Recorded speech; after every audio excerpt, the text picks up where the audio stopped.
성도 여러분을 축복합니다. 원래 예수님은 하나님이시라는데 왜 그 하늘의 영광, 천국의 영광을 놔두고 이 세상에 내려오셨을까? 오늘 두 번째 시간입니다. 예수님께서 여기에 대한 직접 답을 해주셨어요. 오늘 읽어드린 신약성경 말씀이 그 답이고, 똑같은 말씀인데 그 말씀을 쉬운 말 성경 번역으로 한번 읽어보겠습니다. 자, 마태복음 20장 28절.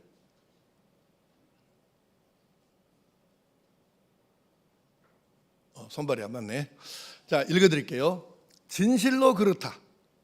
인자도 섬김을 받으러 이 땅에 온 것이 아니라 도리어 섬기러 왔고 많은 사람의 죄값을 치르기 위하여 자기 목숨을 내주려고 온 것이다. 이렇게 말씀하시잖아요. 많은 사람의 죄값을 치르기 위하여 자기 목숨을 내주려고 왔다. 근데 조금 전에 읽었던 개정판에는 어떻게 되어 있습니까? 많은 사람의 대속물로 자기 생명을, 목숨을 주려고 오셨다는 것입니다. 방금 말씀드린 대로 예수님께서는 당신을 대속물로 주시고 죄값으로 생명을 바치려고 이 땅에 오셨다는데 무엇으로 죄값을 치르려고 하셨을까요? 당신의 생명입니다. 생명으로 치르시려고 오시는 거예요. 여러분, 이거 잘 기억하셔야 됩니다. 죄값을 치르는 방법을 알려주시려고 오신 게 아니고 당신이 죄를 씻어주는 죄값을 당신이 지불하는 죄값을 없애는 방법, 지불하는 방법으로 자기가 오신 거예요. 죄를 없애주시러 오신 거예요. 없애는 방법을 알려주시러 온 게 아니고. 바로 그래서 예수님은 당신 자신이 제물이 되어서 우리의 죄를 씻어주시려고 대속물로 오신 것입니다. 자, 그럼 여기서 여러분, 대속물이라는 데에 대한 궁금증이 생기죠. 물론 적어도 반 이상은 대속물이 뭔 말인가 지금 아시겠지만 이 부분을 조금 설명하겠습니다. 하나님께서 천지 만물을 창조하셨습니다. 그리고 맨 마지막에 사람을 만드셨어요. 그리고 사람에게 하나님 만드신 천지 만물을 맡기셨어요. 위탁하셨습니다. 우리 교회가 복지기관을, 청해 요양원을 비롯해 갖고 여러 복지기관을 운영하고 있는데 우리가 지은 것도 있지만 대부분은 정부에서 지어놓은 것을 정부가 공고를 해서 이거 좀 효과적으로 우리가 원하는 대로 잘 운영할 수 있는 데는 한번 해봐라. 그래서 우리가 응모를 해서 숙타 신청을 해가지고 심사를 해보니까 그래, 지금 이번 신청한 데서 중에는 성광교회가 제일 잘할 것 같네. 그래서 우리에게 맡겨준 거예요. 정부는 위탁을 준 거고 우리는 수탁을 받은 거예요. 그래서 우리가 복지기관을 여러 개를 지금 운영하고 있는 것이죠. 그런데 이 온도가 따뜻하면 좋습니다. 그러니까 온도를 좀 떨쳐야 돼요.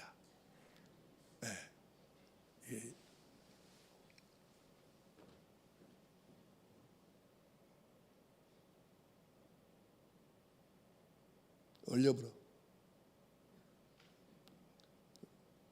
냉동이 되면 잠 안 잡니다. 얼려버려. 자, 잠 깨라 그런 말이에요. 나는 꼭 옆으로 세면 어디까지 있는지를 몰라. 그래서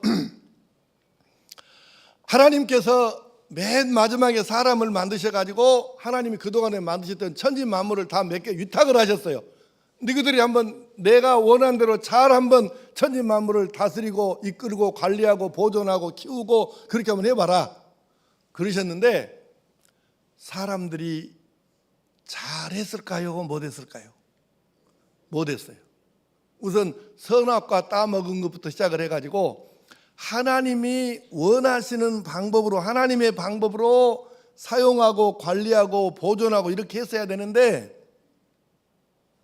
하나님의 방법이 아니고 우리가 세상에서 쓰는 말로 표현하자면 사람들이 내 마음 내 식대로 한 거예요.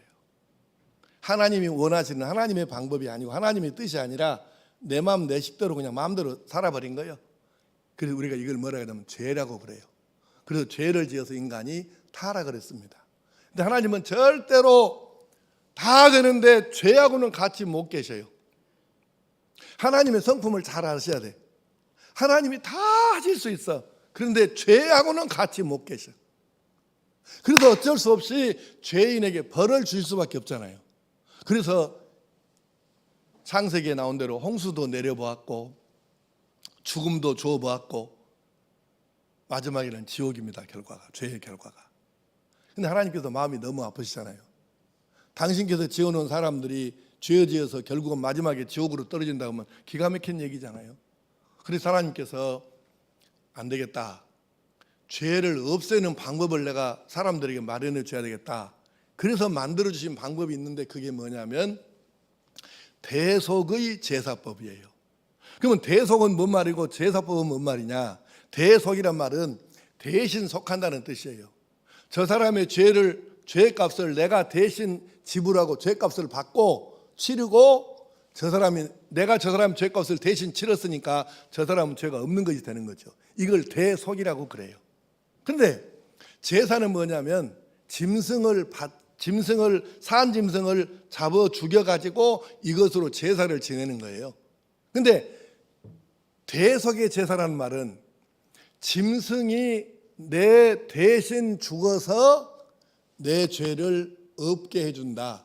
이것이 대속의 제사입니다. 그래서 레위기라고는 구약 성경에 보게 되면 제사법이 자세하게 나와 있어요. 여기에 이를 것 같으면 이렇게 돼 있어요. 어떤 사람이 죄를 짓습니다. 그러면 아이고마 내가 또 죄 지어버리면 어쩌었을까? 그러고는 하나님께서 말씀하신 대로 이제 제사를 지내는 거예요. 자기 죄를 없애려고. 그래서 제사를 지내는 그 제물로는 4가지가 있습니다. 송아지나 양이나 염소나 비둘기인데 이 짐승을 이제 김공공 집사라고 합시다. 김공공 집사가 죄를 지었어요. 그래서 이제 4가지가 있지만 이 4가지 중에 대표가 뭐냐면 양이에요. 양. 송아지, 양, 염소, 비둘기 중에 보통 양 이렇게 말합니다. 그래서 이제 양 한 마리를 갖고 왔어. 성전에가 제사장한테 어째 왔는고? 예, 제가요 진짜 이렇게 안 살아야 되는데 또 죄를 지어버렸어요. 이렇게. 그래서 제가 이 양을 갖고 왔으니 제물을 받으시고 제사 지내주셔가지고 내 죄를 씻어주십시오. 이러는 거예요. 그러면 제사장이 그래? 그러고는 알았어. 그리고 본데서 이제 이게 지금 이제 양입니다. 그래서 양 머리에다가 이 김공공 집사 앞에서 손을 얹고 하나님께 기도를 해요. 하나님, 이 공공 집사가 무슨 죄를 지었다 합니다. 그래서 이제 이 양을 바쳐가지고 자기 죄를 씻으려고 왔사온즉 이 시간에 이 김공공 집사의 죄를 양에게로 옮겨 주십시오. 그리고 이 양의 생명을 받으시고 이 양의 피로 제사를 지낼 때에 이 공공 집사의 죄를 깨끗이 씻어 주십시오. 그리고 기도를 해요. 그리고 이제 이 사람은 나가. 그러면은 이제 그 방 밖으로 나가요. 근데 집에 가는 게 아니고 다른 방에서 이제 기다리는데 그냥 방이 아니고 천막 같은 거니까. 그래서 이제 양을 잡아야 되잖아요. 그러면 양을 잡는데 우선 죽여야 될 거 아니에요. 제물을 바치려면. 그래서 이제 칼을 가지고 양의 이제 우리가 뭐 멱을 딴다 하잖아요. 목입니다. 그래서 이제 칼로 쑤시는데 그러면 질문 하나 합시다. 그 양이 세상에 우리 주인이 그 귀하신 주인님이 세상에 나 같은 놈을 주인 대신 죽으라고 했으니까 얼마나 영광이냐. 그래가지고 칼로 푹 쑤실 때 제사장이 칼로 푹 쑤실 때 허허허 어머니 좋은 거 이렇게 죽겠습니까? 난 여러분 속을 모르겠어. 대답을 안 하면 뭐 그냥 뭔 속인지. 그 양이 그렇게 웃으면서 죽겠습니까? 아니라고. 그래서 그 양이 제사장이 칼로 찌를 때에 단말마의 비명을 지르는 거예요. 그러니까 칼로 팍 찌르면은 그 순간에 고통스러우니까 이렇게 비명을 지르면 옆에 방에서 그 소리를 듣고 있는 김공공 집사가 자기 막 심장이 쪼그라치는 것처럼 자기가 통증을 느끼는 거예요. 그래가지고 나 이놈의 죄를 안 지어야 되는데 아유. 그래갖고 경각심을 가지고 회개하고 그러는 거예요. 그러니까 이 제사가 효과가 있는 거죠. 왜? 이 사람이 제물을 드리면서 마음속으로 내 다시는 이놈의 죄 안 지어야지 큰일 나갔다. 그리고 회개하고 경각심을 가지니까 당연히 이 제사가 효과가 있는 거죠. 이때 이 김공공집사를 대신해서 죽은 송아지나 양이나 염소나 비둘기를 뭐라 하냐면은 대속물이다.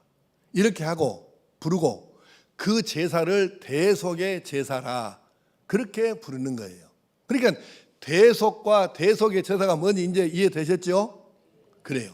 그래서 이렇게 좋은 대속물이 되었는데 근데 이 문제가 생겼어요. 무슨 문제냐?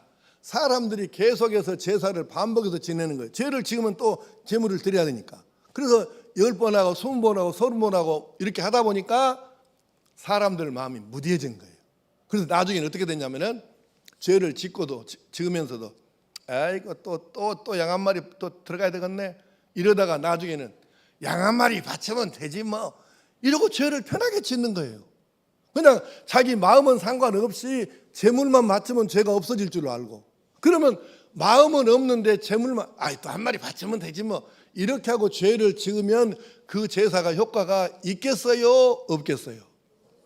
그래서 문제가 되는 거예요. 더 이상 이 제사가 효과가 없는 거예요. 그래서 하나님께서 이 백성들이 하나님 백성들이 지옥 가는 것을 차마 이건 보실 수가 없어서 안 되겠다. 새로운 방법을 만들어야지. 그리고 새로운 방법을 만드신 게 뭐냐면 원칙이 이제는 여러 번 드리는 거 말고 한 번으로 끝내야 되겠다.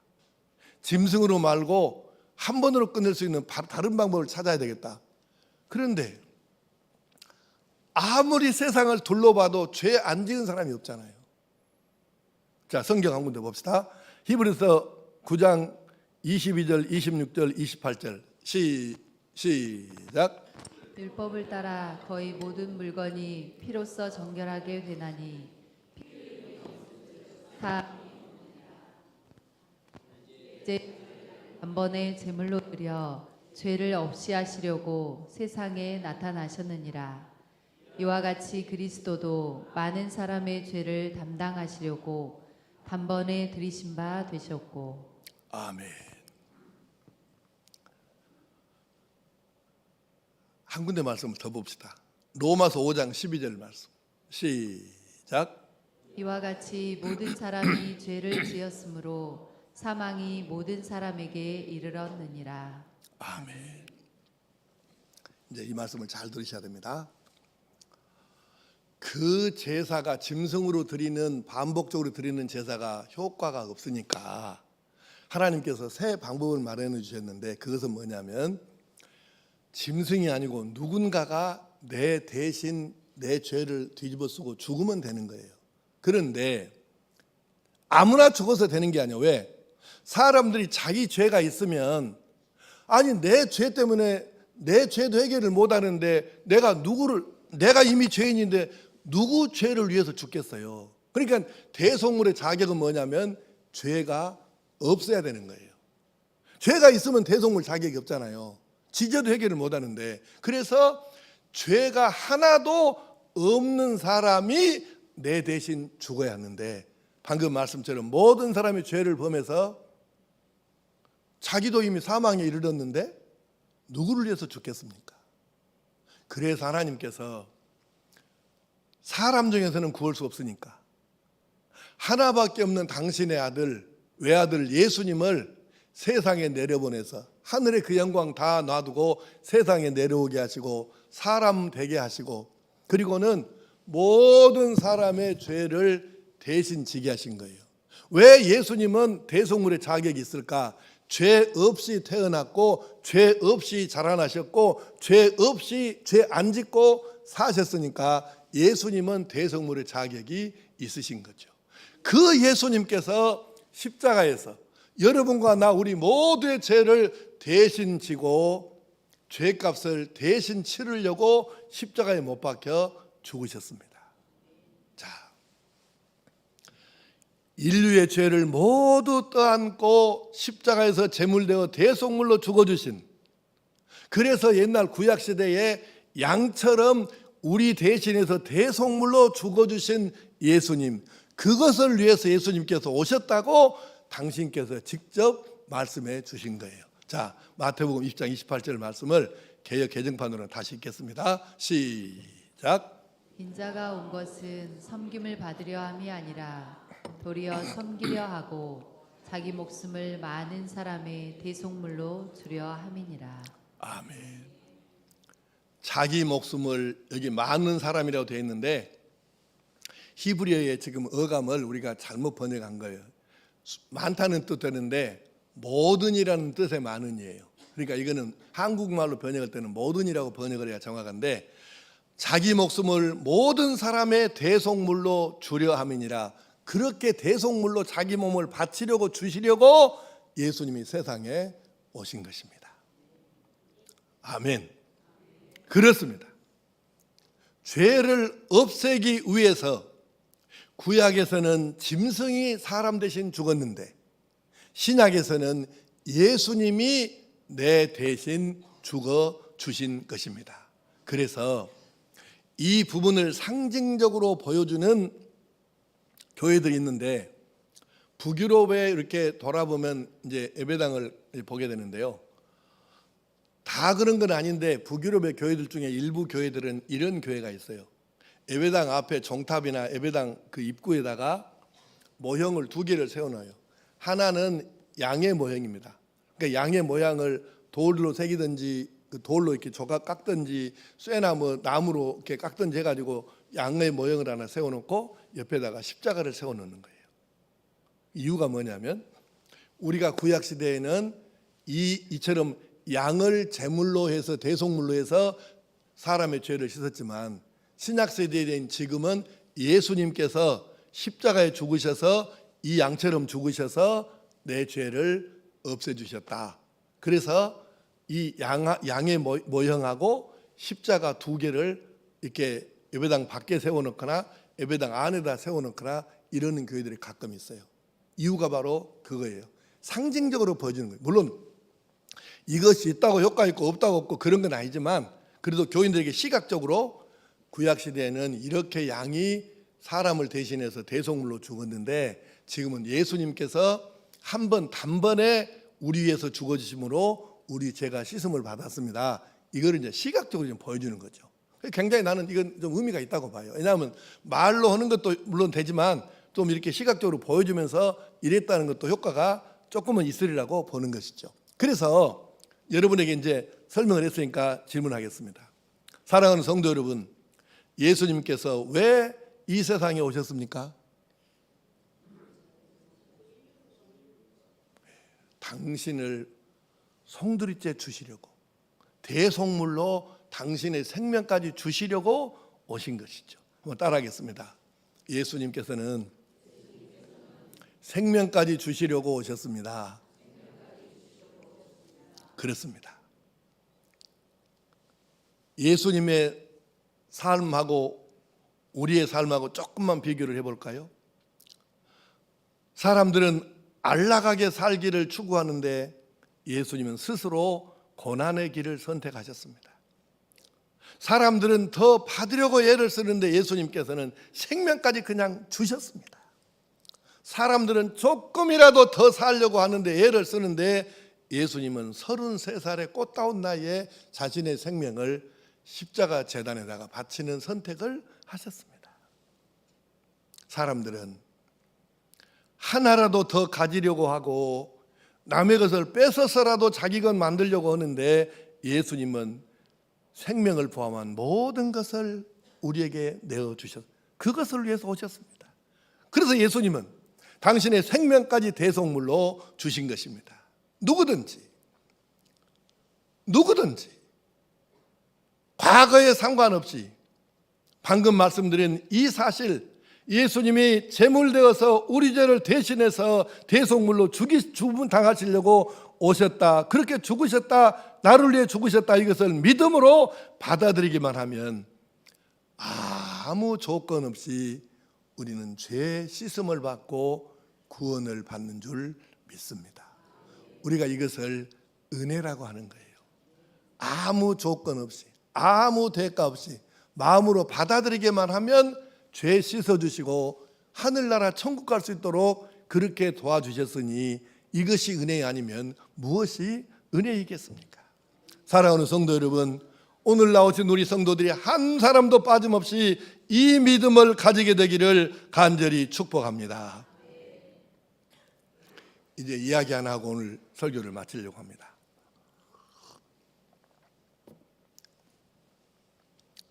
좀 연세가 지긋하신 분들은 아마 이 이야기를 아는 분들도 몇 분은 아마 계시리라고 보는데요. 오래전 이야기입니다. 지금 최근의 이야기가 아니고 익산을 익산이라고 하지 않고 일이라고 하던 때가 있었죠. 그때 이제 일어난 일이에요.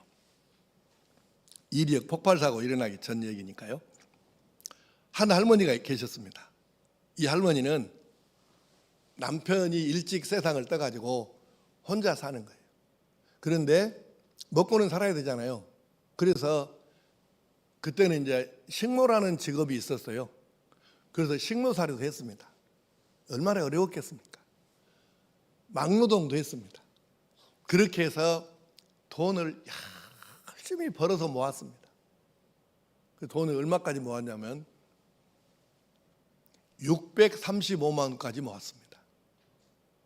지금은 635만 원 그러면 뭐 그렇게 뭐 물론 어떤 사람에게 지금도 큰 돈일 수 있지만 그렇게 큰 돈이라 하기는 어렵잖아요.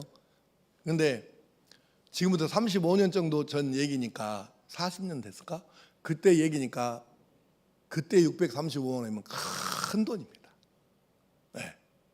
근데 이 할머니가 이 돈은 모았는데 문제는 옛날 사람이고 그때는 지금처럼 은행을 활성화해서 많이 이용하고 이런 시절이 아니에요. 그래서 이분이 635만 원을 현금으로 집에다 보관하고 있는데 집 밖에만 나가려면 골치가 아픈 거예요. 왜냐하면 이 돈을 어떤 놈이 와갖고 가져갈 것만 같아가지고 635만 원을 현금으로 갖고 있다가 그래서 친척 집에 갈 때도 이거를 보따리로 싸가지고 묶어서 갖고 가고 머리에다 이기도 하고 그리고 동네 마실 갈 때도 역시 이 돈을 갖고 가고 장에 갈 때도 이 돈을 가지고 가고 이게 복이 아니라 이것이 완전히 골동가심입니다. 635만 원은 자기는 그 복이라고 생각했는데 이것 때문에 어디 마음대로 가도 못하고 근데 실은요 이 할머니만 그런 것이 아니라 언제 우리 교회 가끔 가다 우리 성도들이 비품원금이나 뭐 건축원금을 그냥 현금으로 찾아갖고 나한테 몇 천만 원씩 갖고 올 때가 있어요. 그런데 한 번은 누가 2천만 원을 갖고 와서 원금을 근데 이제 나는 이제 이거 집에다가 놔두자니 골치가 나도 그래도 골치가 아프더라고 이게. 그래갖고 내가 중간에 회계를 불러갖고 나 이거 집에 못 갖고 있겠으니까 그냥 은행 통장에 넣어라. 그런데 회계한테 중간에 내가 전달을 해주기도 하고 목사인 나도 이것이 2천만 원만 집에 있어도 이게 성가시더라고. 불안해. 그래서 내가 그냥 얼른 회계 불러다가 이게 전달해 뭐 그런다니까요. 이 할머니가 지금 사람도 아니고 그 옛날 분이 얼마나 성가셨겠어요. 그래서 이 동네 사람들이 다 이제 이걸 알게 됐어요. 저 할매는 하여튼 뭐다 묶든지 뭐 머리다 이든지 하면 이거는 635만 원이다. 이 소문이 난 거예요. 근데 이 소문이 났는데 우연히 누가 듣게 됐는데 누가 듣게 됐냐면은 이리경찰서 신흥파출소의 박충렬이라는 경장이 이 얘기를 우연히 듣게 된 거예요. 모르는 사람, 다른 사람을 통해서. 그래서 이 얘기를 듣고 이 사람이 참 착한 사람이 이 경찰이. 그래서 물어가지고 그 집을 가서 할머니를 만났어요. 만나가지고 할머니 은행에다 놔두면 될 일을 무단 그렇게 갖고 집에다 놔두고 고생을 하요. 은행에다 넣읍시다. 그러니까 이 할머니가 성기를 바락내면서 이 사기꾼 같은 놈들 내 돈 뺏어 먹으려고 이렇게 한다고. 안 내놔. 은행에 안 간다고. 그래서 그날은 그냥 돌아왔어요. 그리고 이 박중렬 경장이 그 집에를 여러 차례를 반복적으로 몇 달을 댕겨갖고 갈 때마다 자기 통장하고 자기 직원들 통장 빌려주라 해갖고 가서 이놈 증거로 보여주면서 우리 직원들 다 이렇게 하지 않소. 근데 돈만 몇 개 준 맡아놓은 것이 아니라 이자까지 보태서 줘요. 보셔요, 이자 찍혀 있는 거. 그때는 통장에 이렇게 다 찍잖아. 그래도 시작 없어. 이놈들이 사기쳐갖고 내 돈 뺏어먹으려고 그런다고. 그러다가 몇 달 만에 하도 이 지극정성으로 박중렬 경장이 이 할머니를 설득을 해가지고 결국 성공을 했어요. 그래서 이 할머니를 모시고 은행에 가서 통장을 만들어갖고 입금을 시키고, 그리고 이제 달달이 그 이자 찍힌 거를 보여주기 위해서 달달이 가서 확인하고 이렇게. 근데 이 할머니가 해보니까 진짜 이자가 붙지. 그 다음에 자기가 원할 때 아무 때나 돈 빼서 쓸 수 있지. 그러니까 그때서 이제 이 할머니가 몇 달 지난 다음부터 너무 편한 거예요. 세상 살아 이렇게 편할 수. 그 사람들이 말, 아이고 이렇게 좋은 것을 어째서 내가 진즉에 못했을까니. 그러고 이걸 이제 안타깝게 생각하는 거예요. 그리고 박중렬 경장을 자기 아들보다 더 사랑하는 거예요. 왜? 나를 이렇게 편하게 살게 만들어준 사람이라고. 좋은 일이 해야 되겠습니다. 박중렬 경장같이. 자, 오늘 내가 왜 이 얘기를 여러분에게 하냐면, 설교 마지막인데 우리가요, 왜 세상을 마음이 항상 편치 못하고 행복하지 못하고 이렇게 불편하고 복잡할까? 죄 때문입니다. 죄 문제만 풀어지면 불안하고 시기 질투하고 이상야릇하고 이런 일이 있을 일이 없어요. 이게 다 죄 때문입니다. 예수님께서는 우리가 이 죄 문제를 풀어버려 가지고 날아갈 것 같은 가볍고 이렇게 행복하고 편한 인생을 살도록 해주기 위해서 우리 그 죄를 없애주려고 당신의 생명을 바치러 이 땅에 오신 것입니다. 근데 이 할머니처럼 예수 영접을 못하고 믿음으로 받아들이지를 못하고 끝내 거부하면 죽을 때까지 우리는 이 불안과 시기 질투 미움 다툼을 비롯해서 온갖 좋지 못한 것들 속에서 살 수밖에 없는 거죠. 그 할머니는 새 세상을 살았다고 하잖아요. 박중렬 경장 때문에. 오늘 여러분과 내가 나를 위해서 생명까지 주려고, 뭘 받으려고 뺏으려고 오신 것이 아니라 생명까지 주어서 우리 죄 문제를 풀어주시려고, 없애주시려고 오신 바로 그 예수님을 내 마음속에 100% 모셔 드려야 합니다. 다 씻어내십시오. 쓰잘데기 없는 거 다 씻어내고 예수님 한 분으로 우리 마음의 그릇을 가득하게 채우시기를 바랍니다. 성탄절이 20여일 앞으로 다가왔습니다. 방금 말씀드린 대로 예수님은 왜 오셨습니까? 우리 죄를 씻어서 우리가 홀가분하고 날아갈 것 같고 행복하고 이런 삶을 살도록 그렇게 만들어주기 위해서 자기 생명을 주시려고 오신 거예요. 그리고 그렇게 죽어주셨어요. 그래서 우리 죄를 씻어주셨어요. 믿음으로 받아들이고 우리가 이 믿음을 가지고 주님과 함께 동행하고, 그리고 아직도 이 예수를 모르고 받아들이지 못한 사람들에게 예수님을 소개하고 전달해서 그들도 이 죄 씻음으로 인하여 주어지는 날아갈 것 같은 행복한 삶을 살 수 있도록 우리가 도와줘야 하지 않겠습니까? 그것이 크리스마스입니다. 예수님이 그래서 오셨다고요. 사랑하는 성도 여러분, 우리 모두가 이렇게 내 마음 그릇을 완벽하게 예수님으로 채우고 예수님을 전하고 이렇게 해서 잘 준비해서 금년 12월 25일이 우리 생애에 잊을 수 없는 기쁨과 감사와 감격의 성탄절로 만들어가는 그런 은혜가 있게 되기를 간절히 축복합니다. 기도하십시다. 아버지 하나님,